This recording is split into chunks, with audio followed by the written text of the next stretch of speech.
So today, we're going to dive deep into the heart of a tradition that's as profound as it is often misunderstood. We're talking about Christian mysticism, this incredible inward journey that's all about a direct encounter with the divine. And let's be real, this starts with a feeling I think we've all had. It's not just some abstract theological concept. It's that very human quest, that little voice inside that says, there's gotta be something more, right? A reality just bubbling under the surface of our everyday lives. So what exactly is Christian mysticism when we get right down to it?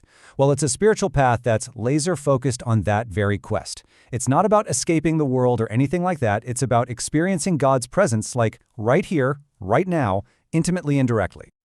You know, the mystics often describe this journey as a path with three pretty distinct stages. And that's going to be our roadmap for this explainer. First, purgation.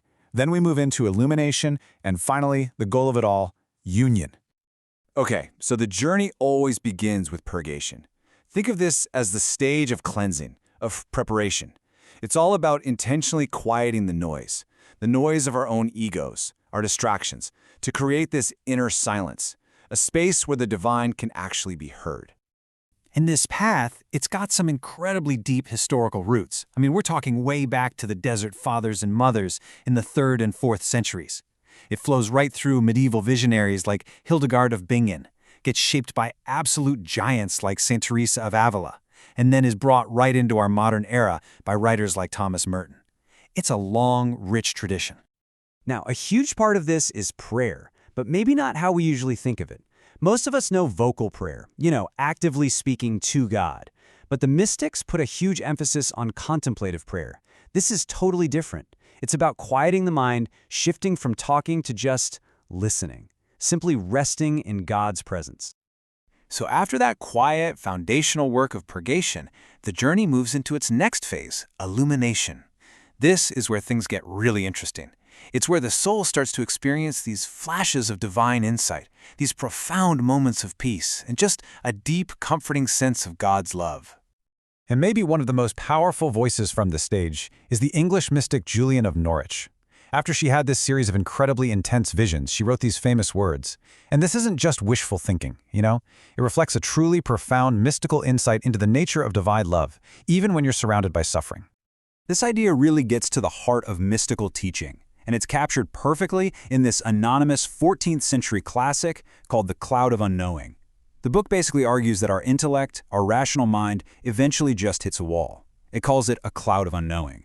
And the only thing that can possibly pierce that cloud, the text says, is love. It's a beautiful idea for sure, but it does raise a pretty critical question. I mean, is this journey always about increasing light and comforting feelings? What happens when that connection seems to just fade away? And that brings us to a crucial, and let's be honest, often really difficult challenge on the journey. Mystics teach that these periods of spiritual darkness, they aren't a sign that you've done something wrong or lost the path.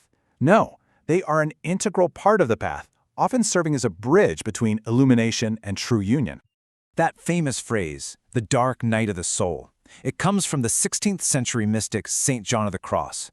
He described it as this painful period where God feels completely absent. But, and this is so important, it's not a punishment.